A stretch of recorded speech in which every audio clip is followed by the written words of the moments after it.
Since we've been chatting a lot about hysterectomy, I thought of another great question that we get asked all the time. And that is, I need a hysterectomy. I want a hysterectomy, but I'm just really uncertain and scared what it's going to do to my sex life once I have a hysterectomy. And these may be patients that aren't quite menopausal yet that have these concerns, but actually do need a hysterectomy. So can we go over that? Yeah, absolutely. It's a good question. Very frequently, the reasons for doing hysterectomy are abdominal pain, abnormal bleeding, and a lot of inconvenience. And when you remove all of those things by doing a hysterectomy, so they have no more bleeding, they have no more pain, if that was a problem, their sex life is likely to be a lot better. But then to say that just because the uterus was removed, that sex is better, is incorrect also. Point is that some women experience cervical orgasms. And if you take the uterus out, including the cervix, the patient may have a different impression or different feeling with orgasm. Another reason is that the vaginal moisture is affected by the cervical glands in the uterus. And so if you remove that, perhaps dryness is more likely to occur. And so that could potentially diminish the sensation or the pleasurable sensation of intercourse. Another point that I think is often forgotten because it really talks about the benefits from the sexual partner's position, and is that the presence of the cervix is sometimes a positive sensation for both patient and partner. Okay. During intercourse. So because there's like those are good reasons. The cervix creates like more of a rim or yes, it's a feeling more of a rim. Or, yeah, yeah, exactly. Okay, right. All right. So without that, it's different. It's different. Yeah. Okay. I did have a patient once. We had this conversation just before she had a hysterectomy, and I brought up all of those things. And after she had a hysterectomy, and we did remove the cervix in her case.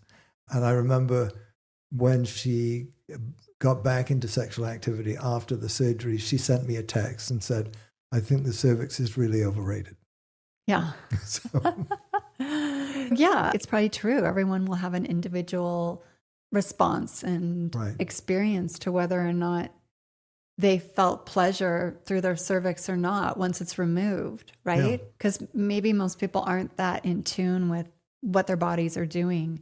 I have, again, just a patient that comes to mind that had a very different experience with sex after a hysterectomy. Her sexual sensation was far different from what it had been before, and you just never know. Yeah. But one of the reasons why did she get her cervix taken out? Yeah. Yeah. So she probably wasn't aware how much the cervix. Yeah. Nor was the surgeon, which was me in that circumstance, aware that was going to happen to her so significantly. Yeah.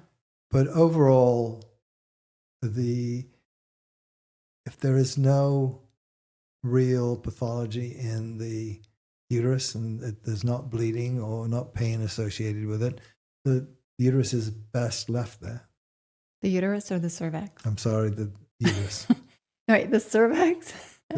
No, just there isn't always a need to remove the uterus just because it's there. Okay, for a hysterectomy. So if things aren't causing a problem, don't take them out. Yeah, but that doesn't take away the fact. Why would they just get their cervix taken out?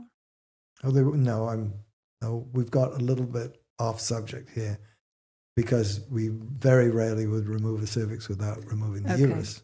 So, but if people need a hysterectomy, yes, then you get your uterus taken out, right? Yes. Okay, we went in a loopy circle there. We did indeed.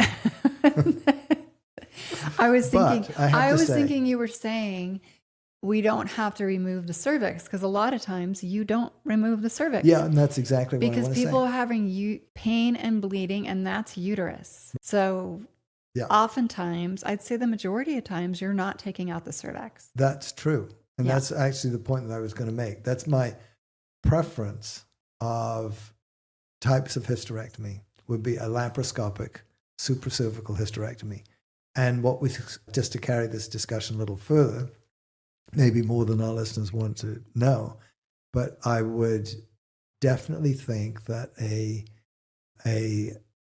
what we call straight stick laparoscopic procedure, not a robotic hysterectomy, is the ideal circumstance.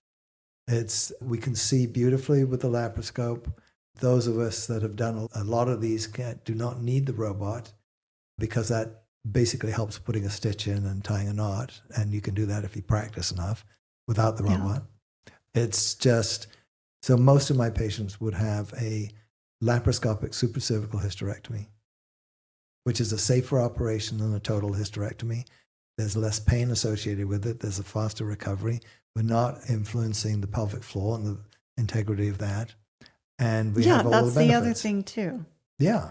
The integrity of the pelvic floor. One more question. And if you leave the cervix and you take out the uterus, when people go for their annual exam, let's say, they have to make sure to get that cervix scraped, right? And tested. They should do a pap smear just as you would if you had not had a hysterectomy in the first place. Because they could still get cervical cancer.